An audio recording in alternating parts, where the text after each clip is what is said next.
to the Whatcom Dads podcast. The podcast where my dad and his friends talk about... Wait, what do they talk about? Oh, yeah! All things being a dad here in Whatcom County. We're glad you're here. Hello, listeners. It's just me, Nathan, this week for a brief introduction. Since it's the middle of the summer, we thought we would provide some ideas of things that you can do with your family for the rest of the summer. So we're going to rerun 5 of our Whatcom Dads Recommend from our prior 34 episodes. So stay tuned to hear a recap of our favorite places to go biking, hiking, where to have picnics, our kids' favorite podcasts and board games to hopefully get you through the rest of the summer. And we tried to play Guess That Local Park, but we had some audio difficulties, so we'll bring that segment back in a couple weeks. This is the part of the show where each week the dads are going to go around and recommend something that they like to do with their kids or something their kids like. And so today's topic we chose is places to go biking in Whatcom County. So Mark, why don't you kick us off? Where do you like to go biking with your kids, either now or in the past? So in the past, when the kids were little, we would love to come out to Ferndale and go to Hovander Park. Very flat. Easy riding for the kids, nice dirt trails. They've expanded it in the last few years. There's even more places to ride. And the best thing is in the summer, they have animals, they have livestock, chickens and cows and ducks and rabbits.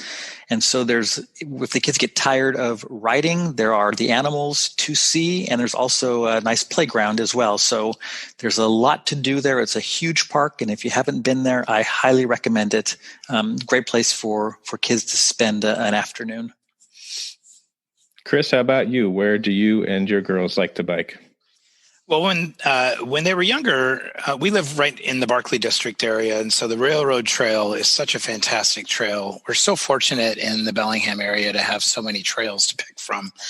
When they were younger, we would ride our bikes down to the end of the trail, down to Sunnyland Elementary, where we would play on the playground there. And then as they got older, now we head up to Whatcom Falls Park, which is such a great ride. And if they aren't motivated to go on a bike ride, I usually do my best to bribe them with donuts at Lafine's. Way to fuel up after we pedal all the way up there. But the view at the Alabama Hill Bridge is just wonderful. And for me, one of the joys of having kids and to be along Whatcom Creek there and dip our feet in if we want, or just kind of sit and look at the waterfall. It's a pretty special place to go. I'm going to go with the ride at Semiahmoo Spit. Again, my kids are younger, so flat is good. So the Semiahmoo Spit has a paved 0.8 mile each way path on the east side of the Spit. It runs from the park there on the Spit all the way up to the resort and marina area. There's good parking on both ends. There's bathrooms and picnic tables down at the park. And that's some of the first bike rides we've taken the kids on when they've gotten their pedal bikes, because it's just so flat and so scenic. Certainly the birds and looking out at the ocean and looking over to White Rock makes for a good ride. So also, if you're looking for hikes and trails and biking routes around Bellingham, I'm going to recommend a book we have by Craig Romano. It's called Urban Trails Bellingham. I'll also put a link to that in the show notes. I got some good hikes and just a little pocket-sized book that's great. All right, this week on Whatcom Dads Recommend, we're going to share with you some podcasts or YouTube channels that our kids listen to or follow. I know for our family, we use podcasts for road trips, and also my kids sometimes use them during their rest time when their younger sister's taking a nap. So I'll go first. I think the number one podcast in my family is Wow in the World. This is a science podcast put out by NPR. And the hosts sort of dive into different sorts of scientific topics. And I think even all the way up through middle school would enjoy this podcast. My kids have told me many fascinating facts they've learned from Wow in the World, including that bees do math and that mice can sing. So I highly recommend Wow in the World. I do enjoy listening to it with them. 25 to 30 minutes per episode, but a science-focused podcast for kids. Well, apparently YouTube and podcasts are not big with the 20-something crowd, which I didn't know until today. Huh. And who knew? I guess it's all Insta and Twitter, and there probably is another platform that I don't even know about. But anyway. TikTok. I don't think they're really into TikTok. But anyway, my daughter texted back. Her favorite podcast is called Revisionist History with Malcolm Gladwell. He goes into historical events that are overlooked and misunderstood and really gets you thinking. He's so captivating, and most episodes are family friendly, so that's good. And it's in complete contrast to my son. Ben texted and said, my favorite murder is good and funny true crime podcast, but it's rated R. One of the podcasts that our family likes to listen to on long road trips is called Stuff You Should Know. The hosts, Josh and Chuck, are really funny, and they cover a whole slew of topics and just provide some history. They do their own research on it. They talk about it, and some are age appropriate, some aren't age appropriate, but we'll do a little bit of looking into it, and we always learn something really new about it. And so they've got a huge following. They're really good. The other one that's big with my kids is Story Pirates. And this is where a group of world-class actors, comedians, and improvisers adapt stories written by kids. So check this out. A kid sends in a story, something they've made up, and these musicians and improvisers come up with a 40-minute episode based on a kid's story. And they have had special guests such as Julie Andrews, Kristen Bell, Lin-Manuel Miranda, and it's pretty great. And then at the end, they interview the kid over the phone and say, how did you come up with this story? And man, I mean, Story Pirates is good enough for adults to listen to. So check that one out as well. I also need to say that my two kids are listening to this podcast. And Ben, when he takes a long drive, he likes to listen to 2 or 3 of them, and he's interacted with me and said what he's liked and what he hasn't liked and asked some good questions. And Allie is listening as well. So I think that this might be a podcast that kids should listen to. Actually, our kids very rarely listen to podcasts. It's when we're all together and I throw it on in the car. They are big into watching YouTube videos. And of course, one of their most favorite ones that they love to watch is called 5-Minute Crafts. And I've watched them a handful of times. They have over 70 million subscribers doing 5-Minute Crafts. And it's just a variety of different life hacks on crafts, from fashion to baking to a variety of other things. So the girls love that. It's also super corny in how it's done, so the kids think it's hilarious. Oh, and another one that they love to watch is Dangy Bros. They've got about 3.5 million subscribers as well. And it's these 2 brothers who build fun and crazy things like a roller coaster in their backyard. They built a tiny house in a river that was built up over a river. And they're just really fun to watch. They're really funny as well. So it's kind of fun to watch with them too. One other podcast that we used to listen to, we really don't anymore, but when the kids were much younger on road trips, we would listen to Story Nori, which is a really great podcast with just a whole variety of different children's stories, but from all over the world. And so actually, I just looked it up today. The one that is posting today is actually about the story of Hanukkah. And it's just an opportunity to really teach your kids about a variety of aspects of the world through age-appropriate children's stories. Your life can change in an instant. Car accidents impact all aspects of your life and lead to pain and suffering, medical bills, and time missed from work. Robinson & Kole, attorneys in Bellingham, can help. They have represented thousands of clients since 1979. They also handle other types of injury claims, including workers' compensation. Consultations are always free and are available in Spanish. Robinson & Cole. When you need us, we will be here. This week on Whatcom Dads Recommend, we're going to recommend some short hikes or long walks that we like to take with our kids. Mark, you want to go first? Sure. One of the ones that's become our favorite is a relatively new trail in Whatcom County. It's called the Chantrell Trail, and it's near Lake Whatcom. There's a parking lot on Lake Whatcom, and it's It's fairly rigorous, though. It's uphill for a couple miles, maybe a little bit more. But when you get to the top, the view of Lake Whatcom is spectacular. So maybe not for little kids, but if you've got teenagers, 11, 12 and up, for sure, they'll be able to make it. Take some snacks, take some water. It's well worth the effort. And that's out there right at the end of North Shore Drive, right, Mark? That is correct. And there's a nice big parking lot as well. Yeah, that is a beautiful hike. So one of the ones that I like to take is simply walking from Zwanich Point Park to the Bellwether Hotel.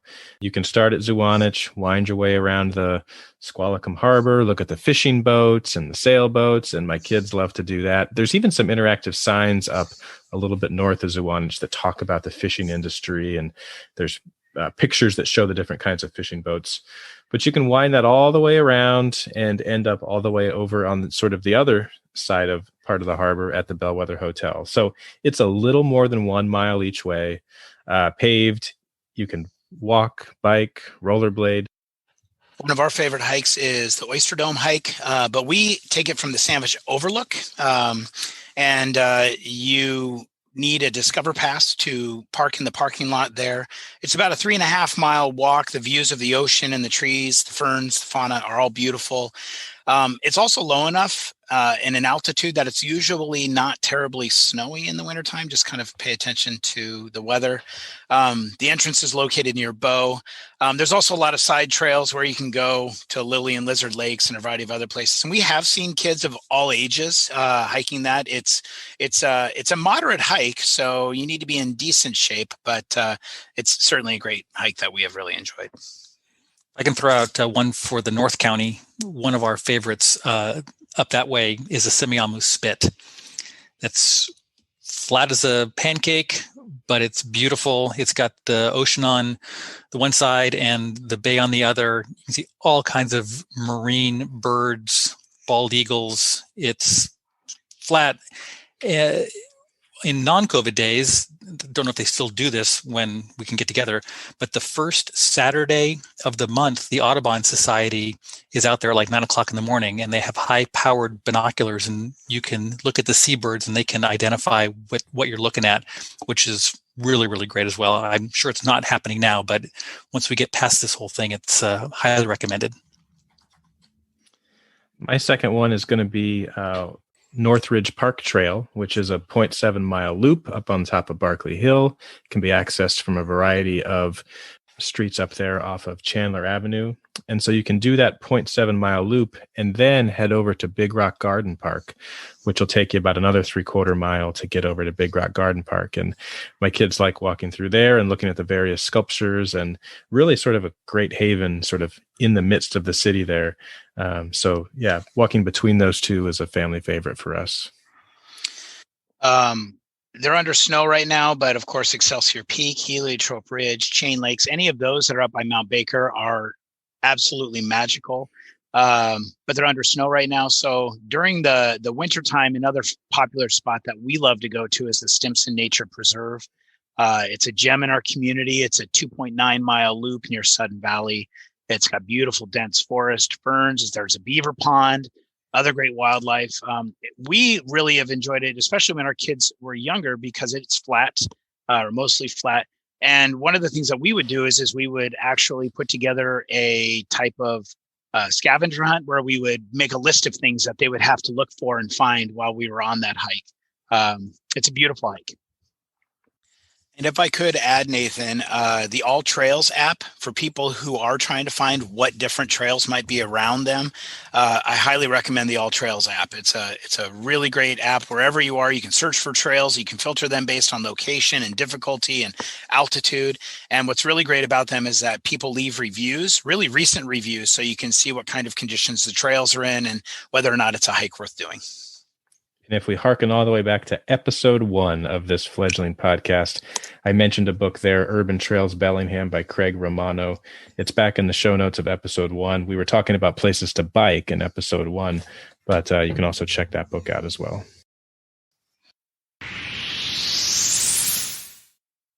All right, this week on Whatcom Dads Recommend, we are going to share with you board games or card games that we like playing with our kids.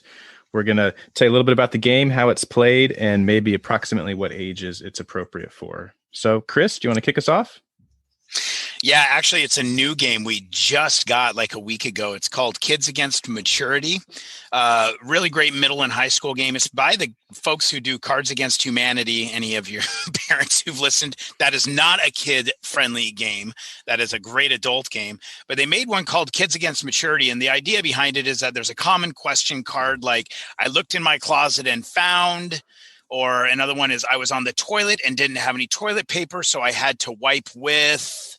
And then everybody has a handful of nouns, which could be everything from the rock to something, a booger or something like that. So, sort of silly stuff. And because you get to fill in the blanks, they're hilarious. So we really highly recommend the game for older kids who are okay with sort of some potty humor. So since my kids are a little bit older, Allie's favorite game growing up was Monopoly. Shocking, right? And count that money. Yeah, count that money. We hated playing with her because she always won and she wouldn't end the game early. We always had to play until no one else had any money or property and she had it all. And then she would walk away and she was like the victor. So Monopoly was something that we did play. One that we enjoyed, though, as a family was Apples to Apples. And I'm sure that most everyone has played that game. It was, it's the kids have to be a little bit older, probably at least preteen, 11, 12. But it's a fun game. It's wholesome. It's funny. It's just a good way to spend some time together. Yeah. One that I like for younger kids, because it's portable, is Spot It. I don't know if you guys have ever played that one, but standing game. Yes. Yeah, you get these little round discs and they've got a bunch of pictures on them of various sizes and various outlines. And so you toss a couple of them out and you've got to spot the common picture that's on both cards. And so you can throw it in your purse, back pocket, whatever, and have that to keep the kids busy. And so I'm going to recommend Spot It for the younger kids. For us, one thing that we found over the winter break is just the benefit of its standard deck of cards. There are hundreds of games to play, and we play cribbage and, of course, Go Fish and all sorts of other games. But I just did a Google search looking for games, and we came up with Golf, which is a really fun card game where you basically have 2 rows of 3 cards. You're trying to get your lowest cards. If you pair up cards, they become 0. Kings are worth 0, 2s are worth -2. And then after 9 rounds, whoever has the lowest score wins. But because of those, the king being 0 and the 2s being -2, there's always some sort of unpredictable change that happens in the game, which makes it really fun. I grew up playing cards, and that was very important for us as well, Chris, with our kids. And whenever my mom and dad would come up to visit, my dad would spend hours sitting on the couch playing gin rummy with the kids, and in particular with Allie. So cards have always been really important in our household as well.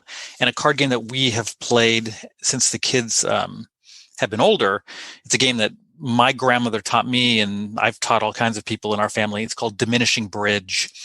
And it's a bidding game, and it's great fun. It's thinking, it's strategy, it's kind of being devilish and trying to get people stuck with things they don't want to get stuck with.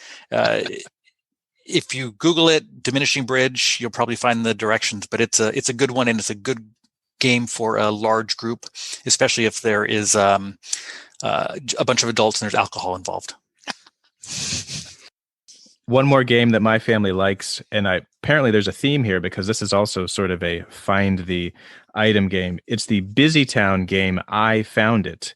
And this is a perfect game for my family because all our kids can play it. So there's a large board, and it will say, find all of the fire hydrants. And so if you can picture a Busy Town book that's spread out over a huge board, there's probably 10 fire hydrants to find.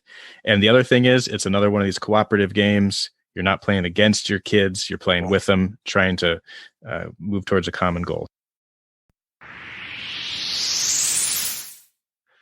All right, this week on Whatcom Dads Recommend, we're going to talk about parks. We have tons of wonderful parks here in Whatcom County. If you just check out the county parks website or the Bellingham City Parks website or the other municipalities, you can find all the information about some great places to go. And with the county now in phase 3, playgrounds are open again. There are some rules still in effect with, I think when we were there this past week, 6 kids on a playground was sort of the recommendation here in the city of Bellingham with masks still on. So spring's a coming, spring's a here, although you wouldn't know it from today's torrential downpour. Well, Nathan, I can never pick just one, so I'm going to pick 2. At the beginning of our children's lives, we lived in Bellingham, and we lived very close to Whatcom Falls Park, and that was a go-to for us because we could actually walk there, and there were the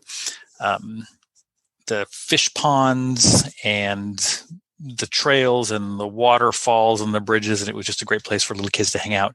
And then when we moved to the county, our favorite park became Hovander, which is another phenomenal resource for this entire county. Dogs, bikes, huge grassy areas. It's a phenomenal place to spend a day, especially in the summer when the farm animals are out.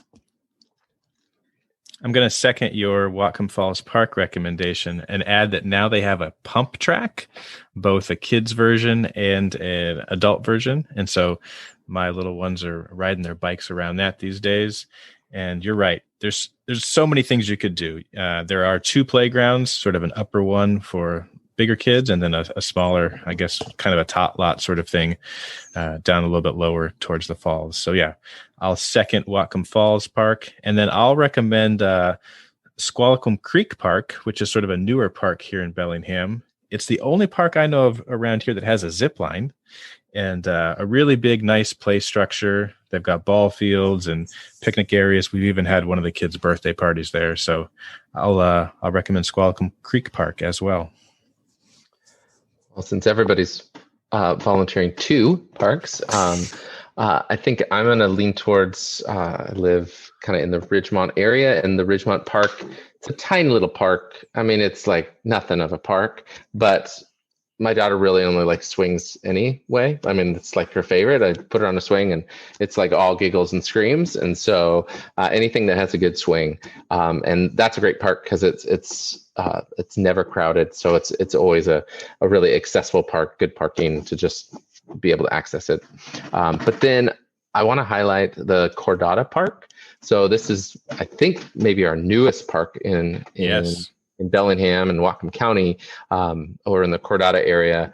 Great park, lots of variety as far as play structure, trails, and really, and there's even like a parkour section. So just some real variety for a lot of ages. And yeah, also has some great swings. So my daughter loves that.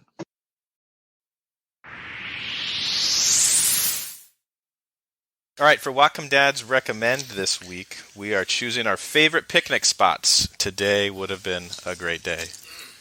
Beautiful out there. So let's each take a couple rounds and give a spot where we either have or would like to take our families for a picnic. So I would say that the first one that came to mind would be a great spot for a summer picnic would be Artist Point. Oh, man, yes. Up at Mount Baker. Great idea. Once the road is cleared, get up there and the wildflowers are blooming, and it's just a wonderful, amazing place to spend a beautiful afternoon. Isn't there a Bagley Lake there? There is a Bagley Lake. Thanks for the shout out to my ancestors. Interesting. They're not really my ancestors. They probably pronounced it something different. Yeah, Bagley. What about you, Chris? Zwanich Point Park. That was one of mine. Oh, yeah! I got to go to my backwards. It's awesome because you've got this amazing view of the bay. There's a couple spots where kids can go on down towards the water and throw some rocks in the water and things, and they've got the playground there, but it's just such a great park right out in the middle of the bay like that. It's just awesome. I'm going to go then with the Elizabeth Park. Nice. That was a special place to our family as that's where I proposed to my wife. And so we've taken the kids back there. And in the summer without COVID, they have music on, I think, Wednesday or Thursday nights with bands out there. And so we've tried to take advantage of that. But just a nice walkable park close to downtown. So my second is kind of along the lines of Zwanich, but it's a little bit further north. And I'd say the Semiahmoo Spit. Oh, yeah. a little bit of a drive if you live in Bellingham, but my gosh, you get up there and you're literally the edge of Washington, because right across the water is White Rock, and it's an amazing place to skip rocks and walk along the shoreline and see a lot of birds and seabirds. Yeah, it's a great place. Yeah. One spot is this great hidden beach that is off the trail by the GP Lagoon. So it's just to the northwest of the lagoon, and it's a sandy beach, and you can go set up right on the sand, and it's this funny little spot, but it's just this beautiful place to actually find a sandy beach in Bellingham. Yeah. So we've gone there, and it's just a really sort of secluded, nice little spot. That's where we go. So sorry, listeners, if you don't know exactly where I'm talking. Will the directions be in the show notes?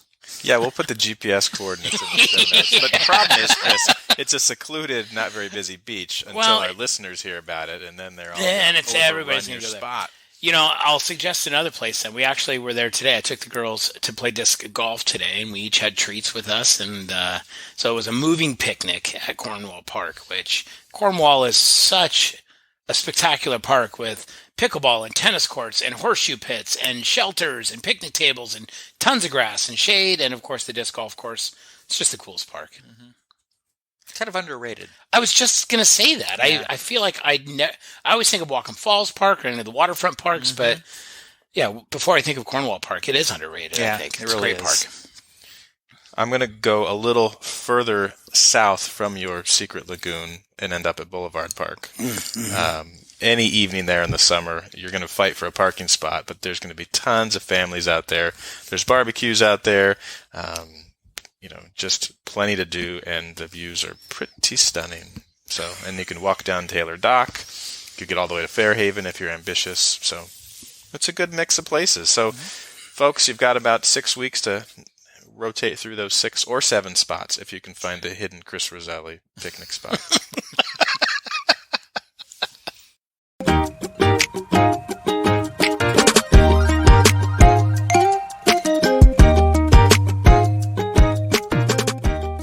Listening. And thanks to our sponsor, Robinson & Kole Attorneys. You can reach this show through the Facebook page or at their email address, whatcomdadspodcast@gmail.com. The dads are taking next week off. In 2 weeks, they'll be joined by a local dad who took his kids to 100 different local playgrounds in one summer.